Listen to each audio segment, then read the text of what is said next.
interés en los años que tengo de estudiar historia militar son los ovnis nazi. Aunque hay pocas fotos, hay muchos testimonios y todos sabemos que los avances tecnológicos de los alemanes causaron una revolución tecnológica. De hecho, los estadounidenses y los rusos capturaron científicos alemanes y estos impulsaron invenciones conocidas y otras que no se conocen hasta el día de hoy. Si no te has suscrito al canal, estás a un solo clic de hacerlo. Publico contenido 2 veces por semana. Ahora, a lo que venimos. En ufología, la teoría de la conspiración, la ciencia ficción y las historias, reclamos o historias de cómics han circulado vinculando los ovnis a la Alemania nazi. Las teorías alemanas describen intentos supuestamente exitosos de desarrollar aeronaves espaciales avanzadas antes y durante la Segunda Guerra Mundial y afirman aún más la supervivencia de estas naves de la posguerra en bases secretas subterráneas en América del Sur, Estados Unidos y hasta la Antártida. Las cuentas aparecen ya en 1950, probablemente inspiradas por el desarrollo histórico alemán de motores especializados como el Repulsin de Victor Schauberger en la época de la Segunda Guerra Mundial. Los elementos de estas afirmaciones se han incorporado ampliamente en varias obras de medios ficticios y supuestamente no ficticios, incluidos videojuegos y documentales, a menudo mezclados con información más justificada. Los cazadores de ovnis han afirmado que el ejército de Estados Unidos encubrió un accidente de ovnis en el infame incidente de Roswell hace 7 décadas, pero ahora los investigadores alemanes afirman que la verdad es que el gobierno de los Estados Unidos estaba experimentando con tecnología súper avanzada capturada de los nazis. El incidente de Roswell tuvo lugar en la ciudad del mismo nombre en Nuevo México el 8 de julio de 1947. Inicialmente se pensó que una explosión fue el aterrizaje forzoso de un platillo volador, pero las autoridades militares dijeron más tarde que era un globo meteorológico caído. Con los años, los teóricos de la conspiración han insistido que el ejército estaba encubriendo una visita extraterrestre. Pero un documental titulado OVNIs en el Tercer Reich afirma que la verdad era aún más extraña e involucraba pruebas de la tecnología nazi que aún es demasiado secreta para revelar. El incidente que afirman estaba relacionado con la prueba de la campana o Bell, un avión de color de cobre de 3 metros de diámetro cuyo núcleo era una unidad de propulsión que utilizaba partículas eléctricas. La tecnología fue el pináculo del impulso de Adolf Hitler para dominar el mundo a través de tecnología militar innovadora. La verdad sobre Roswell habría sido condenatoria para el presidente Eisenhower, a pesar de que la investigación alemana formó la columna vertebral del programa espacial estadounidense de los años 50 y 60. El ingeniero alemán Georg Klein afirmó que tales diseños se habían desarrollado durante el Tercer Reich. Klein, quien pasó a tener una distinguida carrera de postguerra como ingeniero aeronáutico, dijo: "No me considero un chiflado o excéntrico, o alguien dado a las fantasías. Esto es lo que vi con mis propios ojos, un ovni nazi". Los equipos de bombarderos británicos y estadounidenses que se lanzaron libremente en los cielos sobre la Alemania al final de la guerra para entregar sus cargas letales también informaron avistamientos extraños sobre el territorio enemigo. Ahora se cree que fueron vuelos de prueba de la famosa campana. El programa explora la posibilidad de que el incidente de Roswell también haya podido ser el accidente de otro platillo volador de la era nazi conocido como el modelo Schreiber-Habermas. Rudolf Schreiber era ingeniero y piloto de pruebas y Otto Habermas, un ingeniero. Este proyecto se centró en Praga entre 1941 y 1943, pero los planes se llevaron a Estados Unidos al final de la guerra. Inicialmente un proyecto de la Luftwaffe finalmente cayó bajo los auspicios del ministro de Armamentos Albert Speer, antes de ser tomado nuevamente en 1944 por Kammler. Los investigadores afirman que la nave fue precursora del Style Fighter de hoy. Durante la Segunda Guerra Mundial, Alemania lideró el mundo en tecnología de cohetes e hizo llover cientos de miles guiados con los modelos V1 y V2 en Londres. Sus expertos en cohetes fueron llevados a Estados Unidos al final de la guerra para darle a estos una ventaja sobre la Unión Soviética en tecnología de cohetes. Al parecer, uno de ellos era el general de la SS, Hans Kammler. quien fue jefe de proyectos de construcción y defensa en el Tercer Reich. Como tal, planteó las fábricas de trabajo forzado en Auschwitz y las plantas secretas de cohetes V2 dentro de Alemania. El documental alemán se basa en una gran riqueza de material de entonces Igor Witkowski, un ex periodista e historiador polaco de tecnología militar y aeroespacial. En su libro Pravda o Wunderwaffe, en 2000, escribió extensamente sobre el arte en forma de campana que estaban creando los nazis y que Hitler quería los mejores científicos e ingenieros a su disposición. Testigos presenciales, capturados por los aliados después de la Segunda Guerra Mundial, afirmaron haber visto volar el platillo volador producido en Praga en varias ocasiones. Joseph Andreas Ebb, un ingeniero que se desempeñó como consultor del proyecto Schreiber Havermol, afirmó que se construyeron 15 prototipos en total. Describió cómo una cabina central rodeaba de aletas giratorias ajustables en forma de círculo.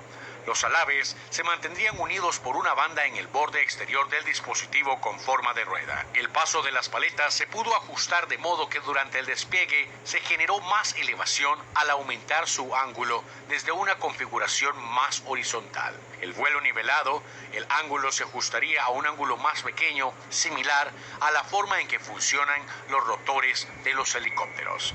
Las paletas de las alas debían ser puestas en rotación por pequeños cohetes colocados alrededor del borde como un molinete.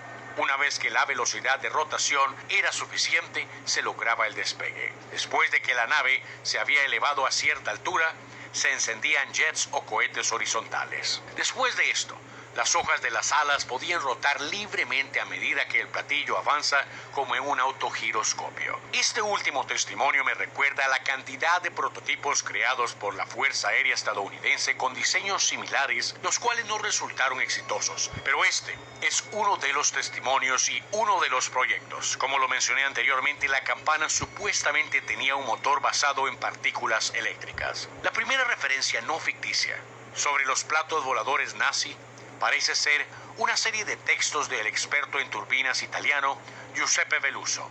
La semana siguiente, el científico alemán Rudolf Schreiber admitió haber desarrollado platillos voladores durante el periodo nazi. El ingeniero aeronáutico Roy Fedden remarcó que la única máquina capaz de aprovechar las capacidades atribuidas a los platos voladores era aquella diseñada por los alemanes cerca del final de la guerra. Fedden agregó también que los alemanes estaban trabajando en proyectos aeronáuticos muy inusuales, aunque no habló mucho más del asunto. Estos mitos fueron probablemente inspirados por el histórico desarrollo alemán del avión de reacción Messerschmitt M262, el misil dirigido V1 y el misil balístico V2. Hay una operación revelada no hace mucho tiempo llamada High Jump, de la cual no muchos conocen y la encontré muy interesante.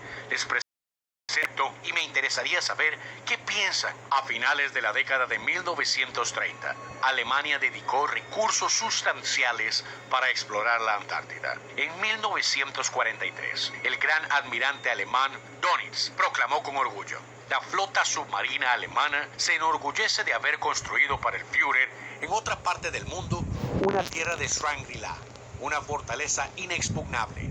Durante la expedición de 1938 al 39, los alemanes afirmaron encontrar lagos sin hielo, con agua tibia y vegetación circundante. Los alemanes llamaron a su nueva colonia antártica Neuschwabenland. Hubo informes de que cuando los nazis se enfrentaron a la derrota, algunos científicos escaparon en submarinos llenos de mercurio para dirigirse a su fortaleza antártica. 2 de los barcos tuvieron dificultades mecánicas y se rindieron en Argentina. Un submarino naufragó en Indonesia y otro se hundió en un fiordo noruego.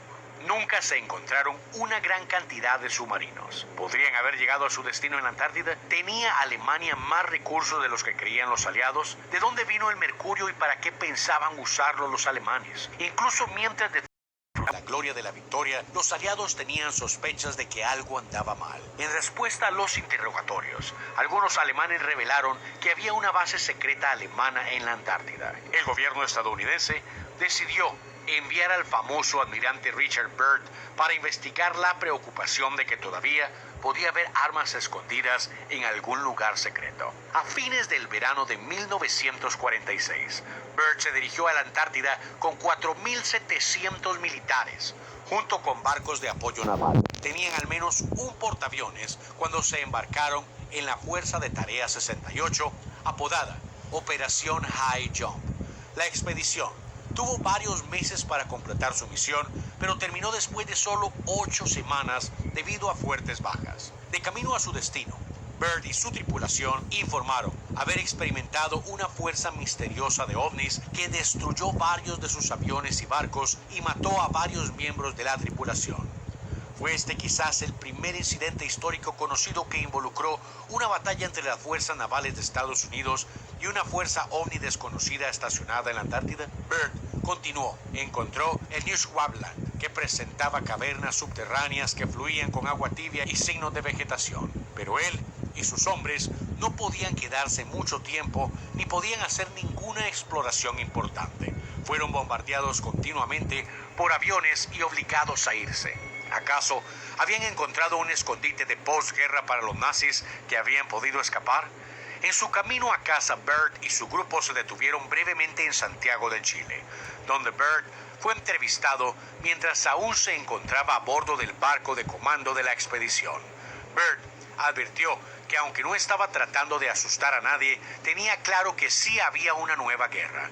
Estados Unidos podría enfrentar ataques a través de aviones que sobrevolaban uno o ambos polos. Señaló que con velocidad fantástica con la que el mundo se está reduciendo, Estados Unidos ya no estaría a salvo. Después de esta entrevista, Byrd rara vez habló sobre su experiencia en la operación High Jump. En 2006, un informe de inteligencia ruso incluyó el testimonio de 2 marines de la Marina de los Estados Unidos que habían estado en la expedición de la operación High Jump del almirante Byrd.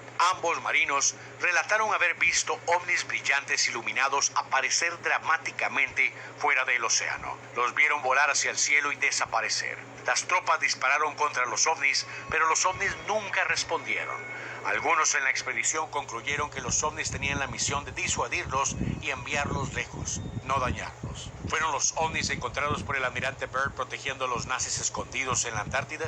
Hay mucho más que aprender y ciertamente es muy interesante.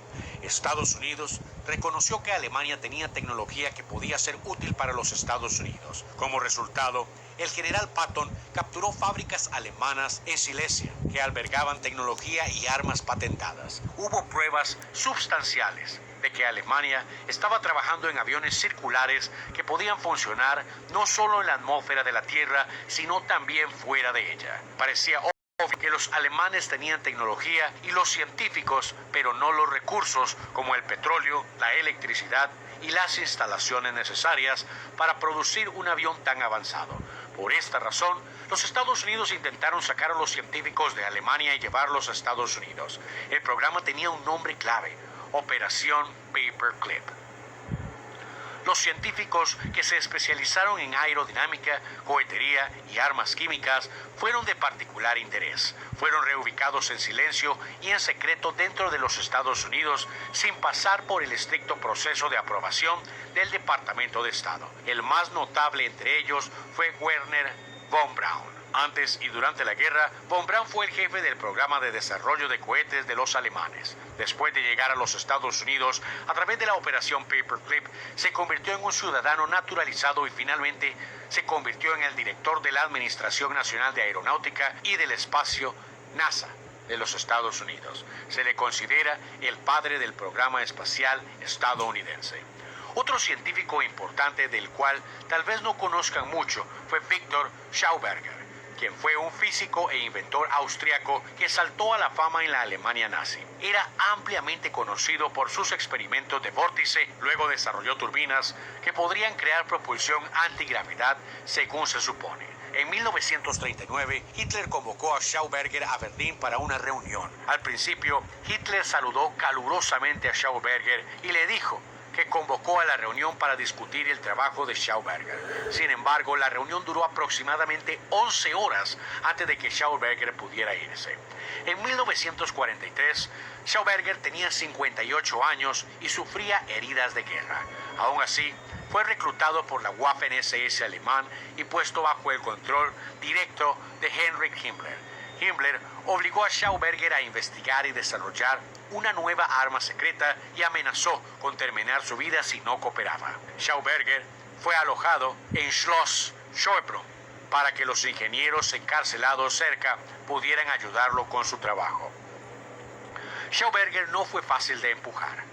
A pesar de recibir amenazas de muerte, se negó a trabajar a menos que pudiera seleccionar personalmente a los ingenieros para formar parte de su equipo. Exigió además que sus ingenieros se vistieran de civil, se les diera comida adecuada y se las alojara en alojamientos civiles. Argumentó que si sus trabajadores temían por sus vidas, sofocaría su creatividad y los haría improductivos. Sorprendentemente, la SS aceptó su demanda. Eligió aproximadamente 30 ingenieros cuando reunió a su grupo por primera vez. Les dio una conferencia sobre lo importante que era para ellos trabajar duro y no tratar de escapar. Les dijo que si alguno de ellos intentaba escapar, él mismo enfrentaría la ejecución. Hicieron lo que Schauberger les dijo que hicieran y desarrollaron 2 máquinas. Al final de la guerra, los aliados confiscaron la información de alto secreto, ocultando para siempre esta tecnología del público. ¿Qué piensan ustedes? Me encantaría saber. Yo en lo personal pienso que el complot es infinito y tal vez en años próximos alguna información nacional pueda salir al público que nos vaya a sorprender a todos. Ningún grupo de investigadores ha podido confirmar al 100% lo mencionado, pero es realmente interesante y ha despertado mis ganas de seguir investigando. Si te gustó el video, ayúdame con un like y compártelo, y si quieres que siga con mi investigación, déjamelo saber. Buenos días, buenas tardes o buenas noches.